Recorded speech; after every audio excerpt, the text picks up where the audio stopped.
Hello mga kapamilya, magluluto tayo ng spaghetti with clams. Ang una po natin gagawin ay magigisa tayo ng bawang at silis sa olive oil at siyempre hindi mawawala ang ating fresh tomatoes. Pwede rin pong wag na kayong maglagay ng tomatoes kung wala kayong tomatoes. Pwede namang plain lang ang inyong spaghetti with clams. At syempre magdadagdag tayo, hindi mawawala ang ating clams na pinakulo ko na po siya para gamitin natin ang sabaw niya mamaya sa ating pasta. Ayan, magdagdag lang tayo ng asin, black pepper. Napakasimple lang ng ating ingredients. At syempre, hindi rin mawawala ang ating parsley, pampalasa at pangpabango.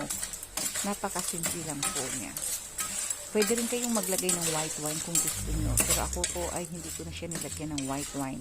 At idadagdag na natin ang ating pre-cooked pasta. Pinakulang ko lang po yan ng 5 minutes. Saka tayo magdadagdag ng sabaw. Saka natin gagamitin yung sabaw ng ating clams. Ayan. Diyan po natin siya tatapusin ang pagluluto niya. Kailangan al dente lang para mas masarap. Pero depende yun sa kung anong gusto nyo. Kung gusto nyo naman medyo mas malambot, pakulaan nyo pa ng mga ilang minutes. Ayan. Kung hilaw pa naman po, medyo masyado pang matigas ang inyong pasta, magdagdag lang uli kayo ng sabaw kung meron pa kayong sabaw ng clams, o kung hindi naman yung sabaw na lang yung tubig ng pinakulo yung pasta. Ayan.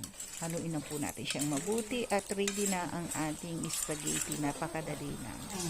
Bon appetito!